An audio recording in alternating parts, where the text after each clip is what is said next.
Bismillahirrahmanirrahim. Elhamdülillahi Rabbil alemin ve el-âkıbetu lil-muttaqin. Sallallahu teala ala Rasulina Muhammed ve ala alihi ve ashabihi ecma'in. Esselamu aleykum ve rahmetullahi ve berekatuhu. Allah Teala'ga maqtawlar aytib Peygamberimiz Muhammed Habib Mustafa sallallahu aleyhi ve sellem'ga salam salavatlar aytib sözümüzü başlayız. Hurmatly bir tuğandar, bizning bugünkü sözümüz şariatımızdağı жүрөк күнөөлөрүнүн арасынан эң оор күнөөлөрдүн бири деп эсептелген, адамдын жан дүйнөсүнүн таза эместигин далилдеген күнөө туурасында айтмакчымын. Бул күнөө рия же болбосо эл көрсүн деген деп аталынат. Эл көрсүн дегенибиз ошол кылып аткан ишти Кудайдын ыраазылыгы үчүн эмес, балким адамдар үчүн же болбосо башка бир нерсе үчүн аткаруу деген маселе деп айтсак туура болот. Бул жөнүндө имам Газали айтат: Ар-рияу талабул джахи вал манзилати бил ибадати. Рия дегенибиз, урматтуу бир туугандар, имам Газалинин айтуусунда, бул адамдардын арасынан, адамдардын ортосундагы бир даңктуулукту, ошондой эле бир андан сырткаркы мансапты, адамдардын ортосундагы ардактуу орунду ибадат аркылуу талап кылуу дейт. Адам ибадат кылып намаз окуйт, ажылыкка барат, орозо тутат, зекет берет. Бирок ушунун бардыгы Аллахтын ыраазылыгы үчүн эмес, балким адамдардын ортосунда мен урматтуу болсом, кайсы бир даражага жетсем деп дүйнөви бир даражаны талап кылуу деп айтылынат дейт. Мисалы үчүн кээ бир адамдар ажыга барып келет, эмнеге десе, элдин бардыгы ажыга барды, мен деле барайын, ажата ажапа болуп, элдин төрүндө отурайын, бир батамды берип отурайын деп ниетинде мына ушундай бир кадыр баркка бөлөнүүнүн жолу катарында ажылыкты же болбосо ибадатты тандап алат да.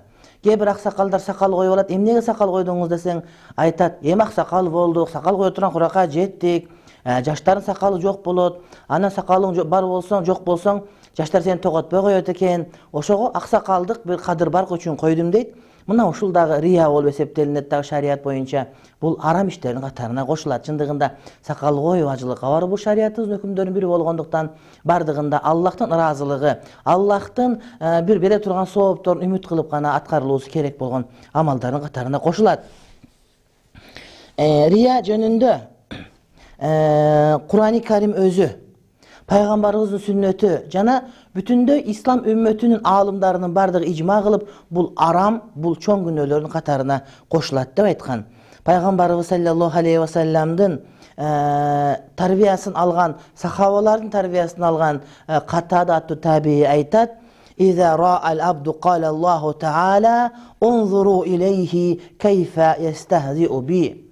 Имам Катада айтат: инсан кылган амалы менен рия кылып, эл көрсүн, кожо көрсүн кылып, элге мактаныч үчүн ибадат кылып аткан болсо, Кудай Таалам айтат дейт: карагыла могуга. Карагыла мо байкуш инсанга, бул мени маскаралап, мени шылдындап жатат дейт. Кимде-ким ибадат кыла турган болсо, ошонун негизинде рия кылып, Кудай үчүн эмес, бир эл үчүн, кожо көрсүн үчүн кыла турган болсо, анда ошонун кылган ибадаты Аллах Тааланы шылдыңдоо деп эсептелинет. Эмне үчүн мына ушул кожо көрсүн деген термин бизде калып калган деп айтсак, илгери кыргыздын арасында молдос азыраак болуп, кымыз ошо жамбаштап жатсаң, сонунда жамбаштап жатып, кой союп, козу жеп, кымыз ичип жүргөндө молдос жок болуп, жанагы өзбек тажиктерден, кожолордон кожобуз деп келип, молдочулук кылып, анан кыргыз байкушуң мына ошондо да намаз окуса, кожонун көзүнчө окуп, анан эл жок жерде окубай эле жүргөн учурлар болгон экен дагы. Ошого мунун намазы кожо көрсүн намаз, ошо кожо көргөндө окуйт, кожо көрбөгөн учурда окубай эле коет го деп, мына ушундай бир таасирди айтып жүргөн учурлар келет да. Бул жөнүндө Пайгамбарыбыз саллаллаху алейхи ва саллям өзүнүн осуятында айтылынат: «Инна ахвафа ма ахафу алейкум аш-ширкул асгару». Мен силерден эң көп корко турган нерсем бул кичине ширк деп айтты. Пайгамбарыбыз үммөткө көп нерседен корком деп айтса болот эле. Мисалы үчүн, үммөтүм уурлуктан корком, ууру болуп кетсе эмне болот? Үммөтүм жалган айтса эмне болот? Үммөтүм коррупция болуп, мародер болуп, зынага түшүп кетсе эмне болот? Залым болуп кетсе эмне болот? Жок, анткен жок. Менин үммөтүмө эң корккон нерсем кичине ширк деп айтты. Сахабалар сурашты: «О Аллахтын элчиси, кичине ширк дегениңиз эмне?» дегенде, Пайгамбарыбыз: «Ар-рия, эл көрсүн, кожо көрсүн деген амал» деди. Чындыгында эл көрсүн амалды адам уурулук кылса билинип турат, өзү дагы билип турат. Бирок ниетинин бузуктугу, Кудайдын ыраазылыгы үчүн эмес, башка нерсе үчүн аткаруусу ошол инсанга кыттай коюп кирилип, билинбестен ошол адамдын жүрөгүн ээлеп алышы мүмкүн дагы. Эң бир такыба деген инсан дагы кээде өзү билбестен кожо көрсүн амалга, эл көрсүн амалга, рия амалына кирип кетүүсү толук түрдө мүмкүн да. Деги эле риянын зыяндары эмне? Эгерде бир инсан рия кыла турган болсо эмне болот? А дегенде кичине ширк болуп эсептелинет. Кичине ширк дегенибиз мына ушул рия барып олтуруп Аллах Таалага ширк келтиргенге апарат. Адамдын жүрөгүндөгү ширк амалдын пайда болуусуна алып келе турган өтө чоң күнөөкөр болуп эсептелет. Андан сырткары бул риянын зыяндарынын бири адамдын кылган амалдарын жокко чыгарып, адамдын кылган амалдарынын соопторун текке чачып жибере турган болот. Аллах Таала Кур'ан-ы Каримде айтат: "Я ayyuhallazina amanu la tubtilu sadaqatikum bil manni wal adha kallazi yunfiqu malahu ria'an nasi."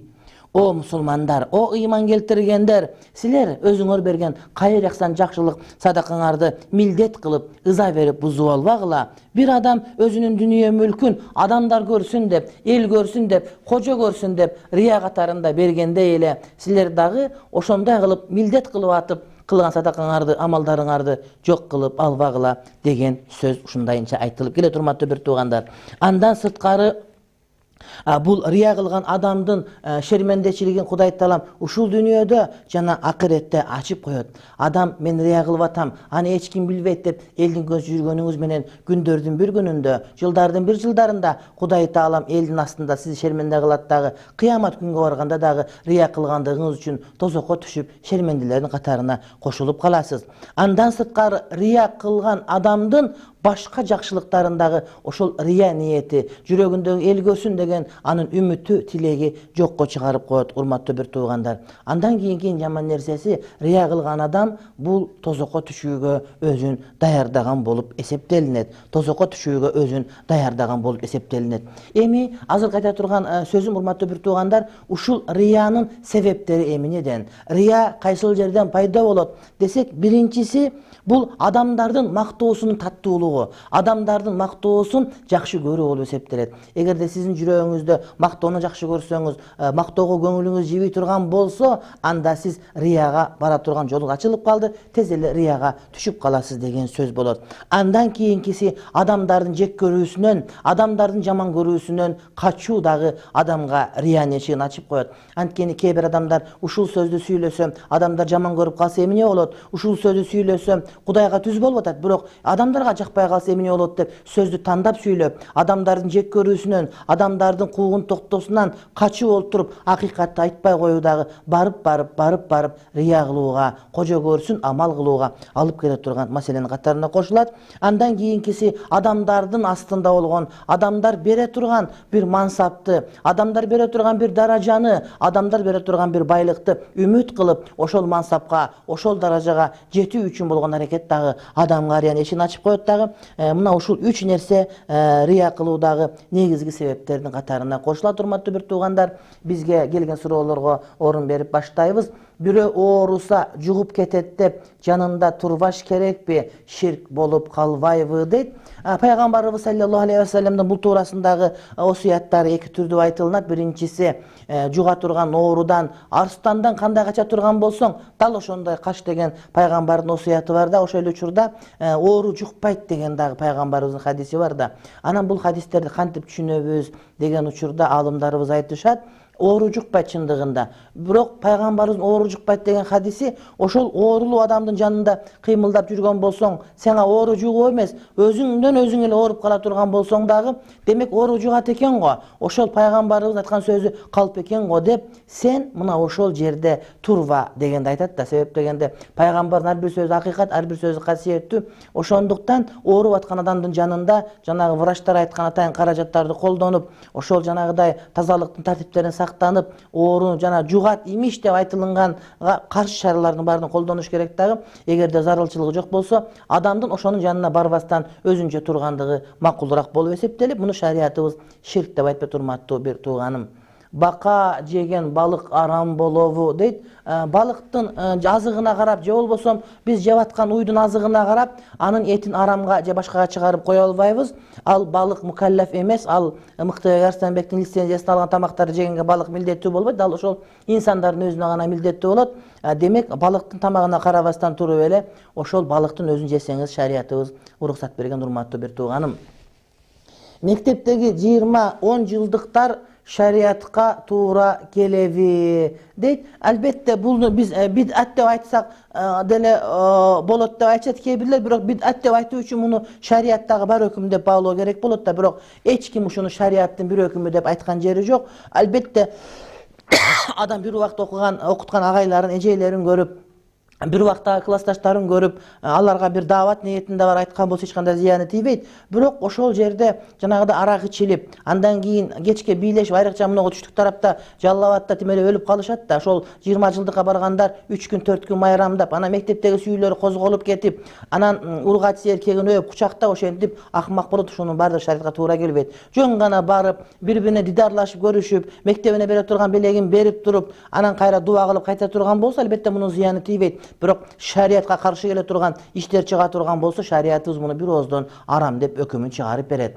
20 жылдыкка барганда адамдарда мына рия дегендей болуп, рия болуп, өзүндө жок бирөөнүн сөйкөсүн сурап барат кыздарыбыз, бирөөнүн патинкесин сурап барат кыздарыбыз, балдарыбыз карызга машина алып барышат дагы. 20 жылда ким кандай бир дүйнөбү ийгиликке жетишти, ким тың жашап атат, ким ушундай бир байгерчил жашоого жетти деп бирине бири мактануунун, бирине бири көрүүнүн жолу болуп калды. Эгерде кимде ушундай ниетте бара турган болсо, анда баргандыгы арам болот. Андан көрө барбай эле бере турган белеги мектепке борлордубу же гүлдөрдүбү жөн эле берип жиберген болсо жакшы. Экинчи бир нерсе, ошол жерге барганда мугалимдерге кадимкидей сарпай кийгизүү, мугалимдерге кийим кийгизүү болуп туруп, ошол мугалим окутса, ошол учурунда айлыгын алган болот. Бир мындай бир белги катарында, бир урматтоонун үлгүсү катарында азыраак бир нерсе эстелик катары берсе болот. Бирок ошол жерде кайсыл класс көбүрөөк кийгизди, кимдин окуучулары көбүрөөк кийгизди, Кудага барганда кадимкидей кийит кийгизүү салтта айланып кетти дагы. Мына ушул нерсе адеп акылакка туура келбеген нерсе экендигин баса белгилеп айтуубуз, урматтуу бир туугандар, зарыл болот.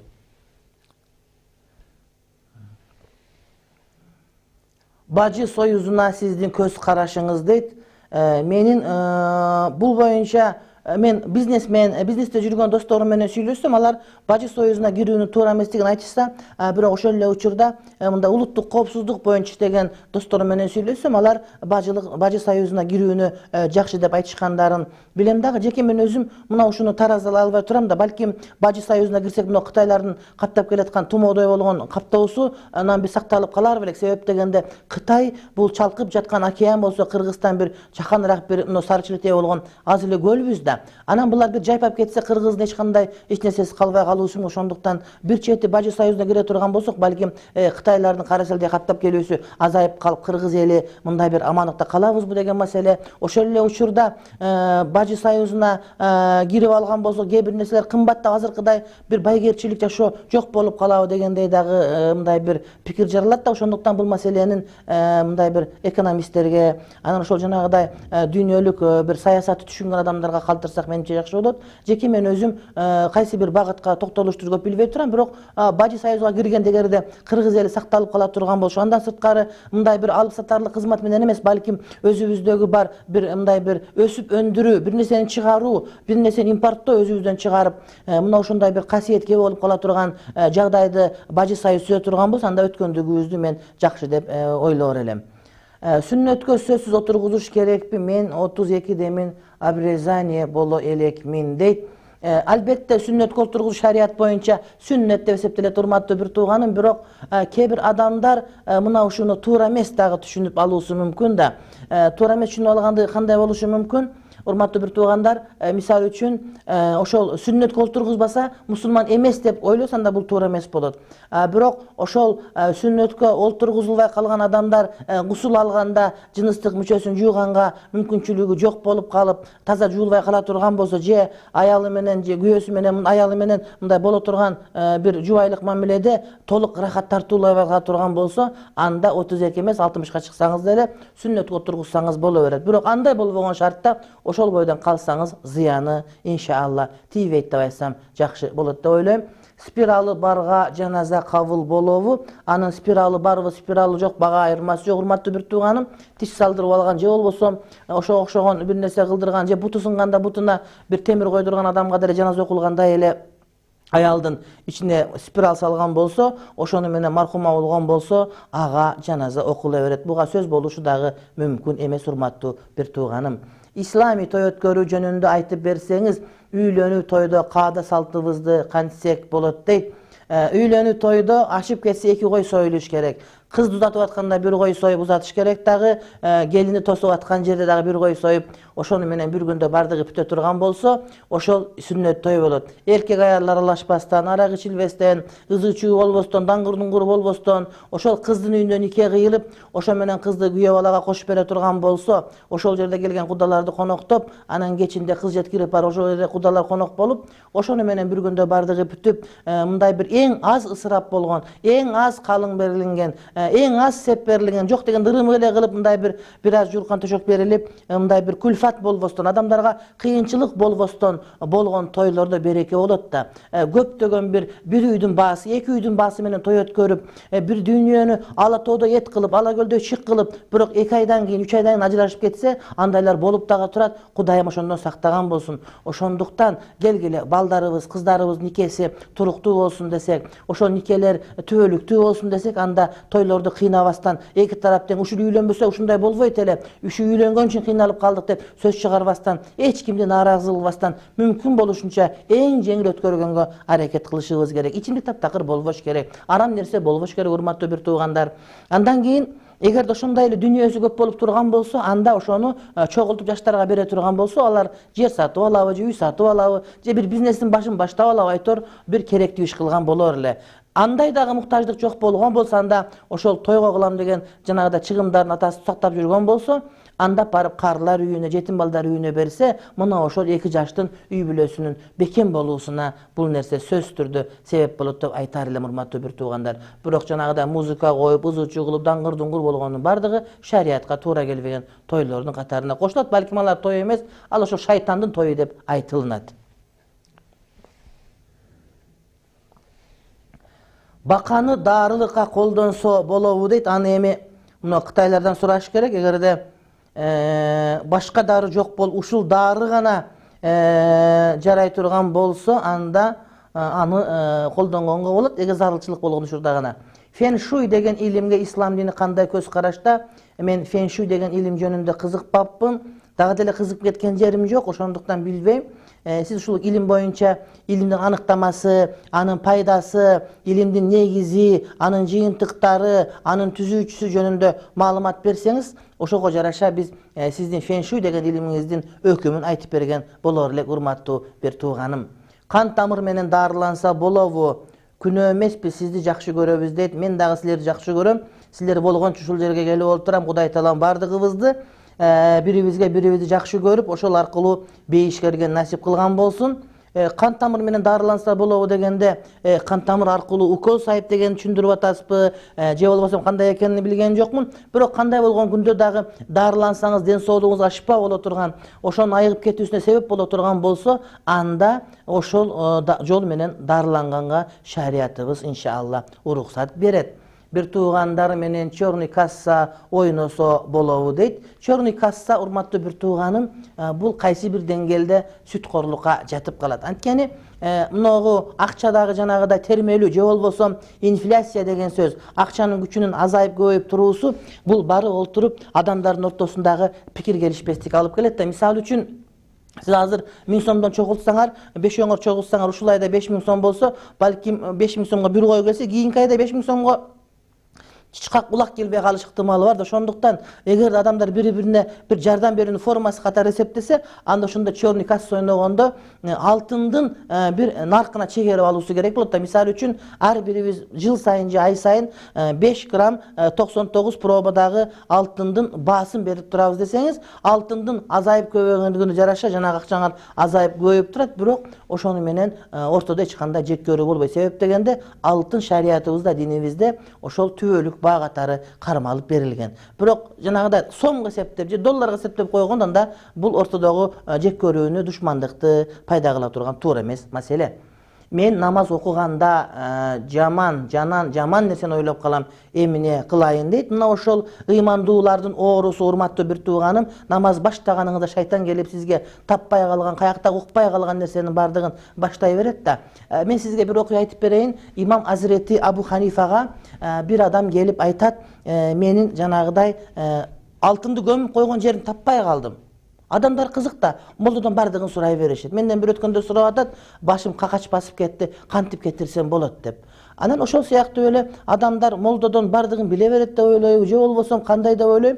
Бирок кээде көп нерсе сурайт. Имам Абу Ханифа келип сурап атышат, эмне деп, мен алтынымы бир жерге көмүп койдум, ошол көмгөн алтынымы таппай калдым, кантип тапсам болот деп. Эми молдо көз ачык болбосо, же жанагыдай бир аппараттар болбосо карай турган, мени издей турган, же башка кыла турган. Анан бирок Абу Ханифа акылдуу адам эле, ал айтты, сен барып тахажжуд намазын оку деди. Тахажжуд намазын окугандан кийин мен сага айтып берем, бар сен түнү менен тахажжуд оку деди. Жанагы адам таң калып, бул алтын көмүлгөн болсо, бул тахажжуд намаз мындай болсо, экөөнүн ортосунда кандай байланыш бар деп, анан түндөс тарата алып, Аллаху акбар деп тахажжуд намазга туруп окуп баштайт. Окуп баштаганда шайтан келип алаксат, ишиң калды, уйкуң калды, уктарте менен турат дерең башка калдың деп такыр аз кылып окуп атканда, жанагы алтыныңы бул жерге көмгөнсүн, барып алтынын казып көрбөйсүңбү? Алтынын дегенде алтынын эстетип коет каякта экенин. Себеби шайтан жин көрүп турган болот дагы, алтынын каякка көмүлгөнүн билет дагы. Бул адам намаз окубай, намаздан чыгып кеткенин каалап, алтынын кайсы жерде экенин көрсөтүп сүйүнгөн бойдон Аллаху акбар деп кыйкырып, салам берген бербеген билбестен чуркап барып касса, алтынын тапкан болот. Сүйүнөт, Кудайга шүгүр айтат, ыйлайт, алтынын өпкүлөйт. Таң атканча күтүп отуруп, таң атканда багымдат Абу Ханифага барып, Аллах разы болсун сизден, Аллах разы болсун сизден, сиздин пикириңиз менен ушинтип, сиз кереметтүү адам экенсиз, касиеттүү адам экенсиз. Мына намаз окуп баштаганда алтыным каякта экенин эстеп калдым дейт. Дегенде Абу Ханифа алтыныңды тапкандан кийин Кудайга шүгүр айтып, түнү менен кайра намаз окуп чыктыңбы деп айтты да. Урматтуу бир туугандар, ошондуктан биз мындай бир мамилеге келгенде, башкага келгенде өтө этиеттик менен мамиле кылгандыгыбыз албетте жакшыраак болуп эсептелет. Неберемдин аты Раяна, кошуна ры орусча коюпсун деп атат, бейиштеги ат деп угуп койгон элем, ошо туура. Ооба, Райян деген бул бейиштин эшигинин аты. Бул орозо туткан адамдар кире турган эшиктин аты. Ошондуктан кыздарыбызга Райяна деп ат койгон болсок, албетте бул туура болуп эсептелет. Анан кошунаңыз ал бул жөнүндө маалыматы жок экен. Чаламолдо дин бузар деген мына ошол болот. Ассаламу алейкум. Имам Абу Ахмадтын Хамбалит мазхабын карманса болобу? Имам Абу Ахмад эмес, Имам Ахмад бин Хамбал Абу Абдилла Ал-Хамбали деп айтсаңыз туура болот. Болот, бирок эмне үчүн ошону карманасыз сиз? Эгерде ушул жерде бизде Хамбали мазхабта аалымдар болгон болсо, ошолордун жолун кармасаңыз бир жөн. Бирок мен сиздин сурооңузду түшүнүп турам. Сиз ошол жанагы салафи болгоңуз келип, мазхаб кармагыңыз келбей, анан ушул жерге келгенде адамдар мазхаб карманыш керек го десе, сиз мен ошол Хамбали мазхабты карманып атам деп өзүңүздүн кылып аткан, өзүңүз түздөн түз мазхаб карманбастан хадиске амал кылып аткан кербезиңизди адалдоого болгон аракет да. Бизде ошол кыргыз улутундагылар, Түркия улутундагылардын бардыгы Ханафи мазхабта. Сиз муштахид болбогондон кийин сизге айырмасы кайсы? Ханафиби, Маликиби, Шафииби? Эгерде муштахид болсоңуз, анда сизге мазхаб кармабастан өзүңүзчө амал кылып кетсеңиз жарайт эле. Мисалы үчүн Имам Абу Юсуфтай, Имам Мухаммад бин Хасан Шейбанидей, Имам Шафинин өзүндөй, Имам Абу Ханифанын өзүндөй болуп. А бирок муштахид эмес болгондон кийин сиз ошол жергиликтүү эл көпчүлүгү кармаган Ханафи мазхабын кармансаңыз жакшы болот. Анан мен төрт мазхабтын бирин кармап атам, мен Шафиди кармап атам, мен Маликиди кармап атам деп көрүнгөн жерде бир нерсени чогулап адамдарды алдаганын кереги жок. Сен Хамбали эмессиң, сен Шафиде эмессиң, сен болгон мазхаб карманбайсың. Адамдарга мен Хамбали мазхаб карманып атам деген болсоң, күнөөкөр болосуң. Пайгамбарыбыз саллаллаху алейхи ва саллям айткан: "Ал-муъмину ла якзиб", момун адам жалган айтпайт деп айткан. Муну кантип окуйт экен билбейм, кигиби деп окуймбу же кантип окуйм? Ошол банктан ипотекага үй алса болобу дейт. Жок, эгерде ошол ипотекада бул деген жана кредитке берген сыяктуу эле бир нерсе, акчаны төлөп турасыз дагы, эгерде акчаны төлөгөндө мындай бир проценти менен төлөйсүз да. Андан сырткары акчанын төлөнүп кеч калдырып койсоңуз, кеч калдырган үчүн дагы сизге кошумча акча кошулат. Андан кийин Эгерде төлөй албай калсаңыз, сиздин сатып алган үйүңүздү тияка залог койгон болсо, үйдү сатып жиберишет дагы, ошону менен сиз көчөдө калып каласыз. Демек, момундай кредит сыяктуу, ипотека алган сыяктуу үй алган шарият боюнча туура келбейт. Бул сүткордукка кирип кеткен болуп эсептелет. Намаз окуп бүткөндөн кийин Аллах Тааладан байлык сураса болобу? Болот. Намаз ичинде сурасаңыз болбойт, намаздын сыртында сурасаңыз болот. Намаздын ичинде о Кудай Таала мени муктаж кылба деп сурасаңыз болот. Ал эми мага байлык бер деп сурасаңыз намазыңыз бузулуп калат. Намаздын ичинде о Кудай Таала мени адамдарга муктаж болгондон сакта деп дуа кылсаңыз болот. Бирок намаздан кийин о Кудай Таала мага байлык бер деп сурасаңыз боло берет. Кудай Таала бардыгыбызды адалдан байлык берген болсун. Нурчуларга кандай көз караштасыз дейт. Нурчулар бул Маулана, Мужаддид, Мужахид, Саид Нурси, Алламанын жолун жолдогон адамдар. Булар тасаввуфту карманган инсандар. Мен ойлойт элем, биз каршылык көрсөткөндүн кереги жок.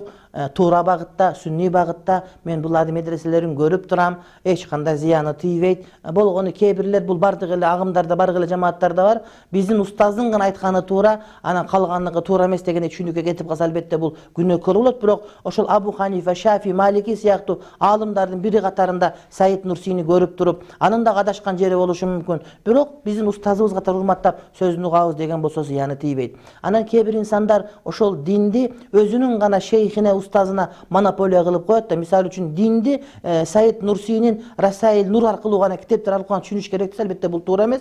Ошол исламды түшүнгөнгө мындай жардам бере турган булактардын негизгиси бири катарында кабыл кылса, анда нурчулардын жолун мен туура деп айткан болор элем. Бирок албетте кояк сагы менен 100 кээде бир карынмайды, бир кумалак жиритет дейт дагы. Ханафи мазхабын кармангандар да кээде Абу Ханифанын сөзүн гана угуш керек деп, анан башканы укпаш керек деп туруп алгандар бар да. Жок, андай эмес да. Мына кечээ бир Зулпокар Сапанов деген бир гезиттин редактору, учуру агынбай туруп билбей калдым. Ошол гезит айтып атат, Чубак ажы жанагыдай имам Акбар жөнүндө макала жазганда Абу Ханифага каршы пикир айтты. Ханафи мазхабында Абу Ханифанын пикири Ханафи мазхабтын 3/1 гана кабыл, калган жерде Абу Юсуфтун, Имам Мухаммадтын пикирлери дагы бар да. Бир эле адамдын пикири мазхаб деп бул Хамбали мазхабта, Шафи мазхабта болушу мүмкүн, бирок Ханафи мазхаб келгенде бул академиялык бүтүндөй бир үлкөн чоң мазхабтагы Абу Ханифа айткан пикирлеринин бардыгы эле Ханафи мазхабта кабыл кылына бербейт да.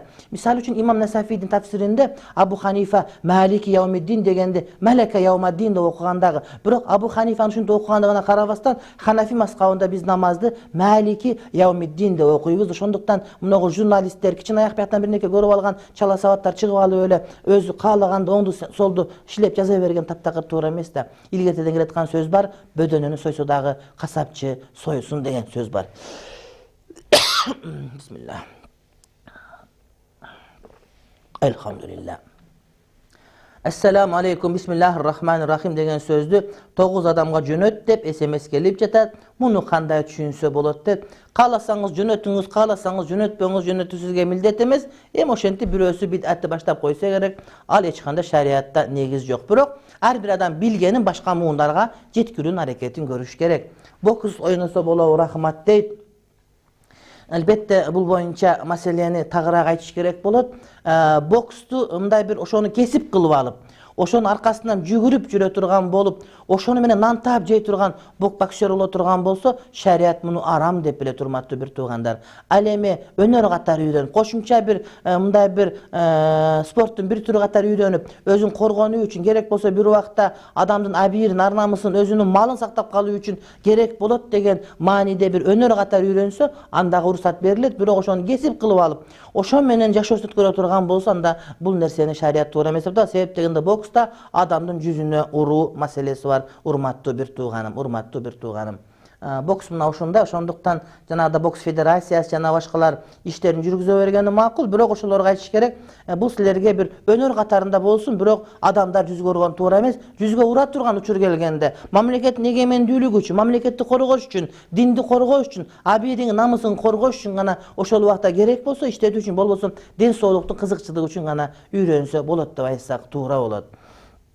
Тахажжуд намазын канча рекет окуш керек? Үзүп окуса болобу деп Мустапа дейт. Tahajjud namazın 2 rekat, 4 rekat, 6 rekat, 8 rekat, 10 rekat, 12 rekat kança okusanız bola beret.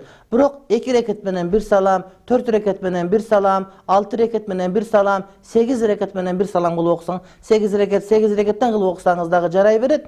Anан ortasında kursagını açıp kesse, je daratыңыз buzulup kalsa, barıp darat жаңыртып kelip kayradan ulap okuy bersеңiz dagı bolot. 2 rekat degen barıp es alıp gelip kayra okup dagı kitap okup kayra okusanız dagı jaray beret. Tahajjud Куптандан кийин багымдатын убагына чейин созулган намаз. Бирок тахажжудтун эң эле бир жакшы убагы, урматтуу бир тууганым, бул түндүн акыркы 3/1 бөлүгү.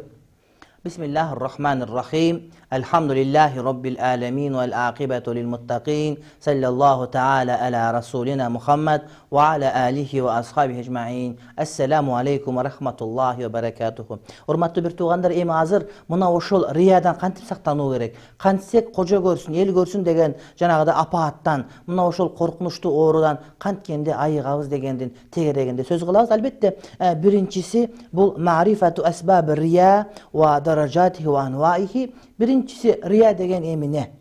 Oşol riyanın darajalары kандай bolot? Oşol riyanın türleri kандай? Jananın sebepleri kaysylar degendi terengdep bilүү gerek. Biz jogorуда ayttık 3 sebebi var dep. Maktooну жакшы көрүү, адамдардын жек көрүүсүнөн качуу, ошол эле учурда жана башка bir адамдардын колундагы бар болгон мал мүлккө, дүнүйөгө үмүт кылуу менен пайда болот дедик. Демек, алардын себептерин үйрөнгөндөн кийин ошол себептерди жойгонго аракет кылыш керек. Эгерде сиз молдо болгон болсоңуз, акыйкатты сүйлөңүз. Ушуну айткан болсом, эшматка жакпай каламбы, ташматка жакпай каламбы, же муну бир жамаатка жакпай каламбы, могу агымга жакпай каламбы деп коркпостон, сиз хак деп билген, акыйдаңыздагы туура деп билген нерсеңизди коркпай айта беришиңиз керек. Жек көрсүн, асман таштап жиберсин, тарын саталышка кетсин айтор кандай болсо дагы, сиз андан коркпошуңуз керек. Өзүңүз билген акыйкатты айта бергендигиңиз туура болот да. Ошондой эле сиз адамдардын мактоосун жакшы көргөндүгүңүздү этият болушуңуз керек. Карап көрүң, бирөө мактабаса жаныңыз жыргап атабы? Же ошол мактап атканды угуп туруп сиз ошондон туура жыйынтык чыгарып атасызбы? Же болбосо ошого жаныңыз ырахатталып атабы? Карап көрүңүз, сизди мактагандарды дос тутуп, жамандагандарын барын душман тутуп, кылган ишиңиз эле мени ким мактап атат, мени ким жамандап атат дей турган болсоңуз, анда сиз ошол рияга кирип кеткен болосуз. Ошондой эле адамдарга кылган жакшылыктарыңызда, жакшы сүйлөгөн сөзүңүздө ошол адамдын дүнүйөсү болуп, же ошол адамдын бир колунан келе турган бир жумушу болуп туруп, амалы болуп туруп, ошол аркылуу бир нерсе жеткиңиз келип аткан болсо, анда сиз ошол рияга кирип аткан болосуз. Ошол ишти дароо эле жаап салган аракетинде болуңуз. Экинчиси муракабатуллахи субханаху ва таала фил а'мал. Амал кылганда дайыма Кудай Таалам көрүп турат. Кудай Таалам билип турат деп, Кудай Тааламдын көрүп тургандыгын, бардыгын жаземдебей билип тургандыгын эсиңизден чыгарбашыңыз керек. Эгерде ар бир кылган башыңыздын башталышында бисмиллахир-рахманир-рахим деп ичейинде баштаганда Кудай Таалам көрүп турат, кантип ичкеним Кудайым көрүп турат деп, ич адептерин сактап, ниетиңизди түзөй турган болсоңуз, ар бир амалыңызда Кудайым көрүп турат, билип турат деген түшүнүк менен болсоңуз, иншалла, ошондо сиз риядан сактанган мүмкүнчүлүк түзүлөт. Андан кийинки урматтуу бир тууганым, бул адамдар жок учурда, адамдар көрбөгөн учурда жакшы амалдарды кылып калуунун фазилети. Мисалы үчүн сиз мечитке барсаңыз намаз жакшы окуйсуз, башка жерде жакшы окуйсуз, бирок үйгө барганда жалкоолоно бересиз. Эмне үчүн? Адамдар мечитте көрүп турат сизди ошондуктан. Ошон үчүн сиз үйгө барганда, эл жок жерде, эл уктап атканда, таптакыр билбеген жерде кайрымдуулук иштерди, ибадаттын түрлөрүн, айрыкча орозону көбүрөөк тутуңуз. Орозо тутуңуз, эч ким сиздин орозо кармаганыңызды билбесин. Демек, адамдар көрбөгөн учурда амалдарды көбүрөөк кылсаңыз, барып отуруп, адамдардын бар экендиги, жок экендиги сиз үчүн бирдей болуп калат дагы. Ниетиңиз иншалла түз болот. Андан кийинкиси урматтуу бир тууганым, дирасату сирати салафис салих, өтүп кеткен салафис салих аалымдарыбызды, өтүп кеткен сахабалар, пайгамбарыбыздан кийинки доордогу табииндер, имамдардын өмүр баяндарын, алар ошол риядан кантип сактанышкан, алар ниеттерин түздөгөндө кандай бир амалдарды кылышкан, кандай бир риядатын нафс, өздөрүнүн нафсин жеңгенде кандай эмгек менет кылышкан, мына ушуларды көрүп, ошолордон үлгү алган аракетинде болсок, андан кийинки урматтуу бир тууганым, пайгамбарыбыз саллаллаху алейхи ва салламдын ошол сүннөтүндө, шариятында ушул жөнүндө кандай кеп айтылгандыгын билиш керек да. Азирети Хузайфа ибнул Яман деген сахабиге пайгамбарыбыз өзүнүн сырларын бөлүшчү эле дагы, анан бир жолу кимдер мунафык экендигин пайгамбарыбыз Азирети Хузайфага айтып берди да. Hazreti Umar айтат эле, о Аллахтын элчиси, мага мунафыктардын, рия кылгандардын аттарын айтып бериңиз, мен алардын башын алайын дегенде, жок антпегиниң сен деди. Адамдар билбейт, Мухаммед өзүнүн сахабаларын, ыйман келтиргендердин бардыгын кубалап атат деп айтат. Адамдар түшүнбөйт деп айтканда. Ошол Hazreti Умар пайгамбар өтүп кеткенден кийин, чын дүйнөгө көчкөндөн кийин Hazreti Хузайфага айтып, Хузайфа, сен мага айтчы, мен ошол пайгамбарым сага эсептеп берген мунафыктардын катарында бармынбы деп дайыма сурай берер эле. Такыр жататып койбогондо, мен сага айтам, сенден башка эч кимге айтпайм, сен алардын катарында жоксуң деп Хузайфа жооп берген. Демек Hazreti Умар башы менен эки жүздүүлүктөн, риядан, кожо көрсүндө сактанып аткан болсо, биз ар бирибиз урматтуу бир туугандар сактанганга милдеттүү болобуз. Кудай таалам бизди шерменде кылбасын. Андан кийинкиси ошол рия кылган адамдардын, кожо көрсүн кылып, эмгек кылып, кожо көрсүн деп мында адамдар кылган адамдардын акыбетинин начар болгондугун окуп, ошолордон ибрат алган үйрөнүшүбүз керек дагы. Андан кийин акырында дуа кылып, ошол дуа окуп намаз окуганда Кудай Тааламдан, о Кудай Таалам, кылган амалдарым, ибадаттарымда кожо көрсүн, эл көрсүн дегенден, рия кылгандан сакта деп дуа кылышыбыз керек. Анткени рия кылуу бул экинчи мындай бир ширк же болбосо кичине ширк кылууга алып бара турган өтө коркунучтуу күнөөлөрдүн катарына кошулар экен, урматтуу бир туугандарым. Ломбард менен иштесе эмне болот дейт? Ломбард деп сөзүңүздө эки жеринде катасы бар. Негизи ошону көчөгө барсаңыз, ошол жерде бардыгы жазылып турат. Мындай бир кичине маани берген үйрөнүш керек. Мага боло берет, түшүнсө болду эмес, балким сөз маданияты, жазуу маданиятын дагы эсибизден чыгарбашыбыз керек. Ломбардтан акча алган, акча берген такыр болбойт, урматтуу бир тууганым. Шарият боюнча бул тыюу салган иштердин катарына кошулат. Ломбардга коюлган машинаны да үйдө алганга шарият уруксат бербейт түздөн түз.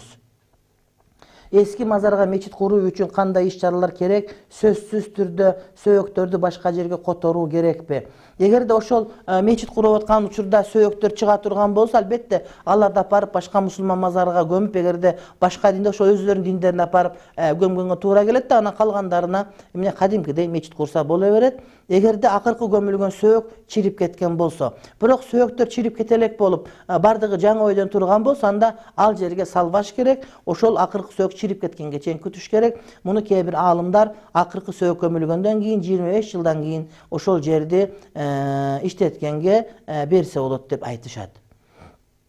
Көз ачыкка ишенсе болобу? Албетте ишенсе болбойт, урматтуу бир тууганым. Көз ачыкка ишенген ыймандан чыгарат. Бул боюнча биздин бактылуулуктун формуласы деген китебибизде баса белгилеп айтылган. Дагы айта кете турган маселе, муногу кыздар менен жигиттер сүйлөшсө болобу, эмне кылсак болот деген суроону ар бир жаш бере турган болуп алды. Ошондуктан Насат медианын жигиттери, кыздары мына ошол маселе боюнча атайын дистерди чыгарышты, урматтуу бир туугандар. 88-ci 86-cı номурдагы Насат медиадагы дистерди сатып алсаңыздар, ошонун ичинде кандай деп айтсам болот, ошол биздин көйгөйдү айткан аборт маселеси боюнча маселелер камтылган. Айта кете турган маселе, бул кайрымдуулукка жумшала турган жакшы чаралар катарына кошулат. Кээ бир адамдар мына ушундай дистер жөнүндө же китеп жөнүндө айткан учурда сен рекламалап атасың дегендей кылат, бирок ал туура эмес маселе. Пайгамбардын айткан сөзү бар: "Аддалу алал хайри кафаилихи", жакшылык ишке далалат кылып ошону көрсөтүп берген адам ошол иштин өзүн кылгандай эле сооп дейт. Демек биз өзүбүз дис чыгара албасак дагы, чыгаргандардын дистеринин адамдарга таралуусуна шарт түзүп бере турган болсок, анда биз дагы ошондой соопко иншалла шерик болгон болуп эсептелебиз. Арак иче берген адамды кантип ыйманга келтирсе болот? Ыйманга келтирип коюу сен экөөбүздүн колубуздан келбейт. Аны Кудай Таалам ыйманга келтирет, урматтуу бир тууганым. Биз дуа кылыш керек, сураш керек. Анан эң жакшы бир себеби бар. Муну эптеп жууп тазалап, оозун күлдөп жууп туруп, дааватчыларга кошуп жиберсеңиз, 3 күндө мыктай болуп калат. 3 күндөн 3-4 жолу бергенден кийин жанагы ошол арак ичкен адам тааныбай калат. Жебирейил периштедей эле болуп сизге созулуп келип, жакшы мусулман болуп кошулуп калат. Демек мына ошондой мамиле кылыш керек. Арак бүтүндө жамандыктын башаты, уммул хабаис. Кандай жамандык иш болсо, ошол жамандыктын башаты арак болуп эсептелет. Арак арам, кимде ким адал десе ыймандан чыгат. Каза болгон адамга күмбөз салганга болобу? Болбойт. Шарият тыюу салат, шарият тыюу салат. Арам. Өлүп калган адамдар аалым болсо деле, олия болсо деле, ошолорго күмбөз салгандагы жакшы эмес. Kadimkidey karapayım el bolup adamlar menен birge жатканга ne жетсин? Кудай таалам ал нерсени тыйган. Адамдарга ошол жерге барып зиярат кылып, ошол жерге барып мындай бир дуа кылып, ширк кылганга жол бербеш керек. Шарият бул нерседен тыйган, урматтуу бир туугандарым. Билал деген ат боюнча маанисин айтып бересизби? Ушул Билал деген аттын маанисин билбейм, бирок эң анык билгеним Билал деген жакшы ат. Азирети Билал пайгамбарыбыз азанчысы.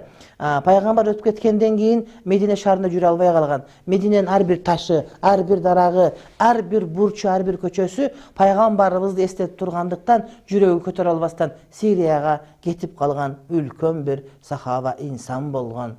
11 жаштагы бала орозо кармаса болобу, кармаганга аракет кылсын. Анан аракет кылса жакшы болот иншалла. Бирок кыйналып кете турган болсо, балага жеткенге чейин аны кыйнабай кое турган жакшы. Бирок 11 жаш деген аз эле калыптыр деген сөз болот. Барып көнүп кетсе жакшы болот. Сахабалар балдарына орозо тутканды үйрөтүп, ошого сабырдуу кылгандагы үйрөтүшөр эле.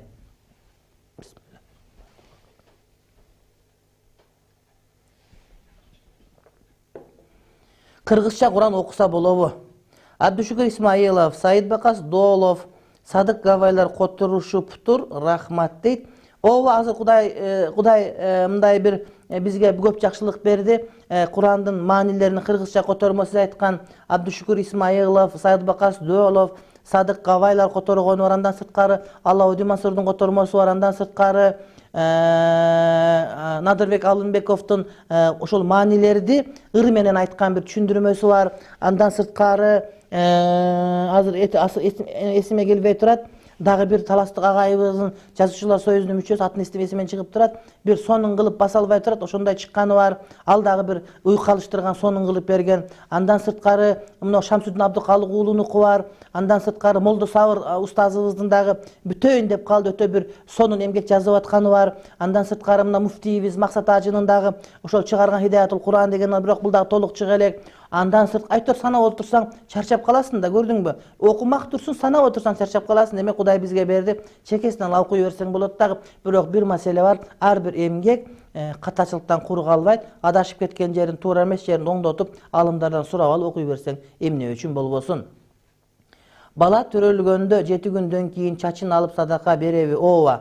Бала төрөлгөндө 7 күндө атын коюп, чачын алып, чачын таразага тартып, ошонун салмагынча күмүштүн баасын садака кылып бересин. Бол жолдоп берсең деле ташып кетсе 300 сом, 400 сом тегерегинде болот. Урматтуу бир тууганым, чачын алып, анан чачылган баш такырайып калган жерге зафаран дегенди сууга чылап, ошону менен башын сүйкөп, андан кийин эркек балага 2 кой союп, кыз балага 1 кой союп, акыйка жентек той бересин.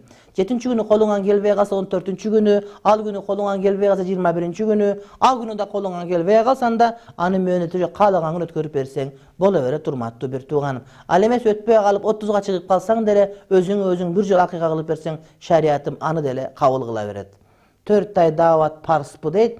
Парс эмес дегенде 4 ай ошентип чыгыш деген, бирок дааваттын өзү парз. Урматтуу бир тууганым. Эгерде Кудай сактасын дааватка чыкпасын, арак ичип түрмөгө түшүп калса 4 ай эмес 4 жыл деле, 40 жыл деле күткөндөрү бар. Согушка кетип өлүп калса 40 жыл деле күткөнү бар. Дагы бир жакка кетип жоголуп кетсе андан бетер күткөнү бар. Ошондуктан 4 айга кетип аткан болсо парзбы деп кыйын болбой эле, боюңу көтөрбөй эле, ошону туурабы дебей эле унчукпай олтура берсең, аякка барганда бирөөнү уурдап же бирөөнү урганы кеткен жок. Ошол жерге барып адамдарга акыйкат айтып, динди тартканы кетип атат. Бөйрөктөн шыйрак чыгарбай, жумурткадан кыр чыгарбай, жөн эле оо жоктонбой отуруп күтүп отурганга эмне дес? Урматтуу бир тууганым. Дааваттын өзү парз, 40 күндүк дегенин бул тартип болуп эсептелет.